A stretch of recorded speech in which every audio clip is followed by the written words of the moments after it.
So you know how I'm always joking about how Bertie Gordy was at the Motown 25, back up there in the balcony with Donna Ross, smiling and grinning, they sucking all on each other. And then when Donna Ross was on stage, she was like this, Barry, come on down, Barry. Barry, we love you, Barry. Girl, Donna Ross so full of shit.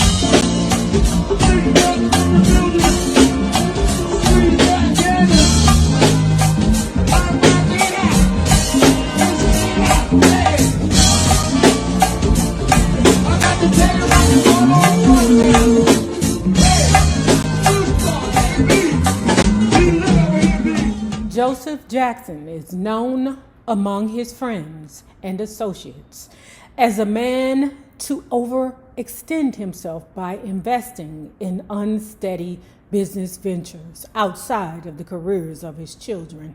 Of course, some of the investments have been profitable, like his limousine service, that did great.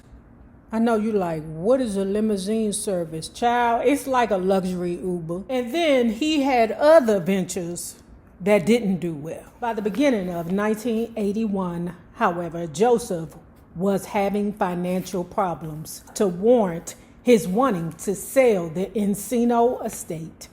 It's a tribute to him that he never attempted to siphon money from his children's income to solve his own financial problems. Yes, it is.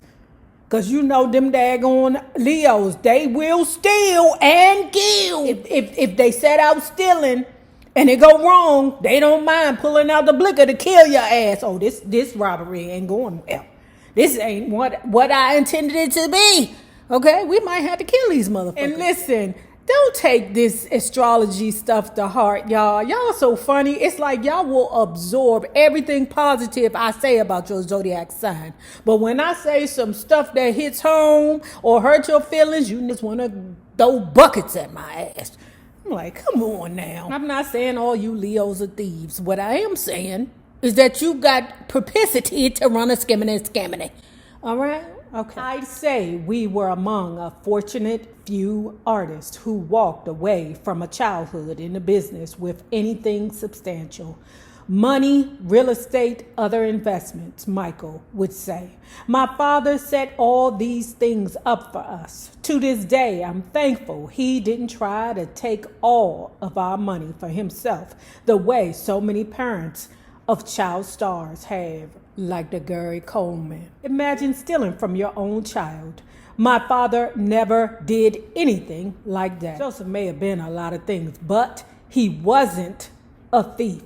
He took care of his children's investments. And if they lost money, and all of them did except for Michael and Janet, pause, I forgot what book we read where Janet and Michael had to come to the rescue of Joe Jackson a lot. Joseph found the perfect buyer for his Encino estate, his own son, Michael. Once he took over part ownership, Michael decided to completely demolish and rebuild the house. The address may have remained the same, but the new estate, Michael's estate, which took 2 years to finish, became palatial in scope. What sweet and poetic justice it was that Michael was able to destroy the house in which he had so many bad memories, and from its ashes raise a new one, perhaps fresh with possibilities for the future. While on tour in England a few years later, he had become enchanted by the Tudor-style mansions he saw in the countryside. When finished, the estate was and still is today indeed special. Havenhurst, unofficially named after the Encino street on which it was located, was the perfect retreat for Michael Jackson. It was certainly a far cry from the modest home in which he had been raised as a small child, and even from the traditional home that had previously been on the property. From the roof of the house, Michael would watch the sunset and the glow of the twinkly white lights that decorated all the property's trees and outlined the framework of the house. On March 12, 1983, the co-management contract Michael Jackson and his brothers had with their father, Joseph Jackson, and with the team of Ron Wisner and Freddie Demon expired. Michael, now 24 years old, had experienced great solo success with Thriller. As a result, was more confident in his decision-making processes. He had just been presented with a double platinum award for Thriller at a press conference held at CBS West Coast offices. He knew how powerful he had become in the record industry. He no longer felt compelled to follow the lead of his brothers, who had said they wanted to continue with Joseph. From this point on, Ron Wisner, Freddie, and Joseph would work without a contract, while Michael made up his mind how to handle them.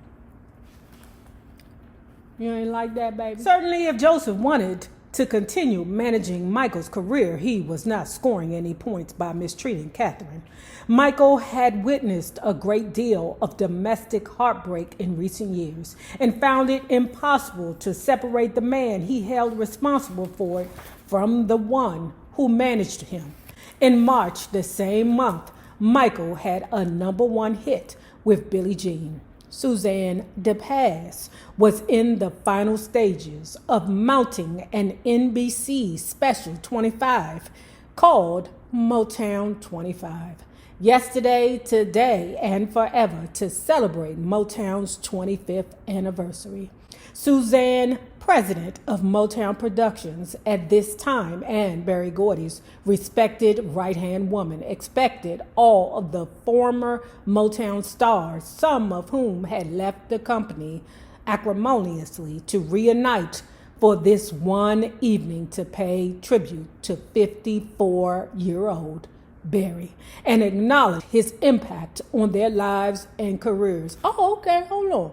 So you know how I'm always joking about how Berry Gordy was at the Motown 25, back up there in the balcony with Diana Ross, smiling and grinning, they sucking all on each other. And then when Diana Ross was on stage, she was like this: Berry, come on down, Berry. Berry, we love you, Berry. Girl, Diana Ross so full of shit. And then Berry Gordy came down the aisle with like bodyguards surrounding him. Now I see why he had bodyguards, because he had over so many people at the Motown that it's a possibility they would have murked his ass at his own show. Suzanne did not find it easy obtaining commitment from the artists.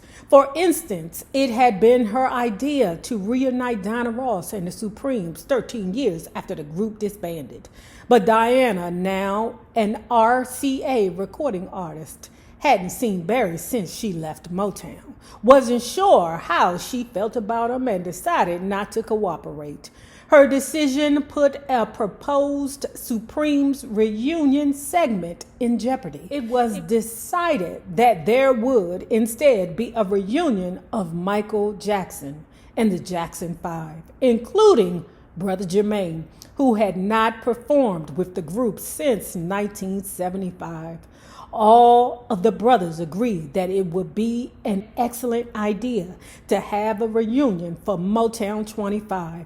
All, that is, except for Michael. First of all, Michael did not want to appear on a television program. The reason he so enjoyed making music videos was because in that format, he could have complete control over the final product. Every aspect of his performance could be perfected, either by multiple takes or by careful editing. Performing live for a studio audience on a program that would be taped for later television broadcast was a risky proposition. He would not have as much control as he felt he needed in order to duplicate the quality of his video work. No matter how he did it on television, there was no way it would be as magical. Also playing a large part in Michael's lack of interest in Motown 25 was that working with his brothers again, even if for a national primetime audience, wasn't as appealing to him as it was to the rest of the family. For years, he had depended on the Jacksons for love, support, and even professional status. However, recently he had begun to break away, first emotionally by distancing himself from them, and then professionally by outscaling their success with his own. He never actually made an announcement that he was leaving the group, but Michael definitely no longer wanted to be perceived as one of the Jacksons. That's something that LaToya had confirmed in her book. Michael Jackson never left the Jackson 5.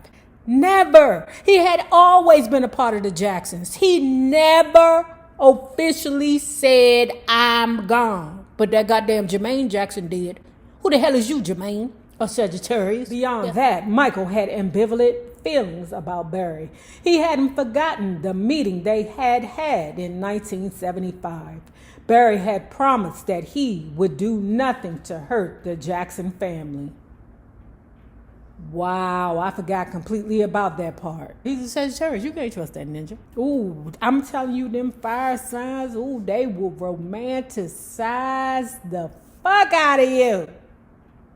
And then steal your puss. Barry had promised that he would do nothing to hurt the Jackson family. However, he didn't seem to encourage Michael's favorite brother, Jermaine, to leave the group. It was a bit more complicated, but that's the way Michael chose to remember it. He also felt that Motown had, as he put it, played hardball by preventing him and his brothers from using the name Jackson 5 at CBS. In a sense, Michael had unfinished business with Barry, and like Diana Ross, was unsure about participating in a tribute to him. I mean, I love the Peoples. You hear me? I loves the Peoples at Motown. I always have. But I don't know if that Motown 25 would have been as memorable if Michael Jackson didn't participate. It was no surprise that Joseph thought the idea of a reunion was a good one. For him, it wasn't that he cared to pay tribute to Berry Gordy, not likely, but that he saw an opportunity to present the family singing group in the ways he always believed they should be presented, as a united front, brothers to the end. Joseph also saw an opportunity to parlay the group's reunion into a major money-making tour.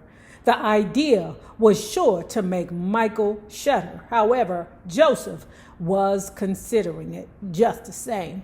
He'll do what I tell him to do, Joseph said confidentially. As usual, though, he had underestimated his son.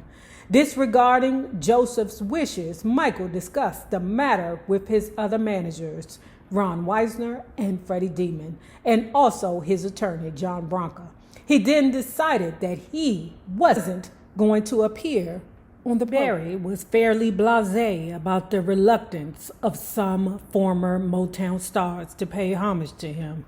Even Marvin Gaye, his former brother-in-law, had said he would not appear. It's going to be a great special anyway, Barry said. Oh yeah? Suzanne DePass argued. Without Diana Ross and Michael Jackson, what kind of special do we have? We got the Barge. We got High Energy. Both were minor Motown acts. You have got to talk to these people. I thought the Barge was a minor Motown act? That's strange.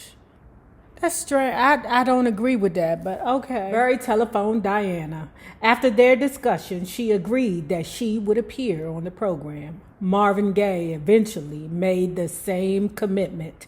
However, Michael was still a holdout. One night, while Michael was editing his special mix of Billie Jean in a Motown recording studio, which he had leased for the session, Barry decided to show up at the session unannounced. Okay, pause. See, these are the games that annoy me. Okay? So for all the places that Michael Jackson could have rented to mix Billie Jean, he chose a Motown studio. Why would you give money to the place that you feel stole from you? See, these are the type of games that blow the fuck out of me. I believe Michael Jackson put himself in a place where he knew Berry Gordy would somehow be around and have access to, so that Berry Gordy could grovel. At first, Michael was flabbergasted to see Berry. Why? You in one of his studios. Okay, I'll move forward. But he quickly regained his composure. Berry meant a lot to Michael despite whatever had happened in the past. Exactly. He was playing games. Stop it, girl. Berry meant a lot to Michael despite whatever had happened in the past. At one point, he actually wished that Berry was his father instead of Joseph. The truth is, business complications aside, Berry was always personally kind to Michael, which couldn't always be said about Joseph. Berry also had a great respect for Michael, which again couldn't always be said about Joseph. Seeing Berry once again felt good to Michael, his smiling face a reminder of some good times at the beginning at Motown. Sitting next to him on the control board, Berry asked Michael why he would not appear on the Motown 25 broadcast. Michael explained why he disliked performing on television, but he did not offer his reservations regarding his brothers or even Motown. Finally, the two began discussing old times at the company, and it was clear that Michael still felt a kinship to his past there. Still, he really didn't want to perform unless he could get something out of it for himself. Why not? Everyone else was getting something out of it. Berry was getting a tribute, the brothers a reunion, Joseph his way, the network big ratings. Why not something for Michael? Listen, if I do this thing, I want to have a solo spot, Michael told Berry. Hey man, that's cool, Berry said eagerly. I want you to have that too. Berry assumed that Michael was talking about singing one of his Motown solo records, such as Gotta Be There or Ben. Berry Gordy, are you crazy? What the fuck would he sing about a rat when he just did Thriller? Are you crazy, Berry Gordy? But anyway, Berry began rattling off a list of solo songs. He even mentioned Never Can Say Goodbye, which of course was not a solo recording. However, to Berry, who was never much for details of Motown history, they were all the same hits.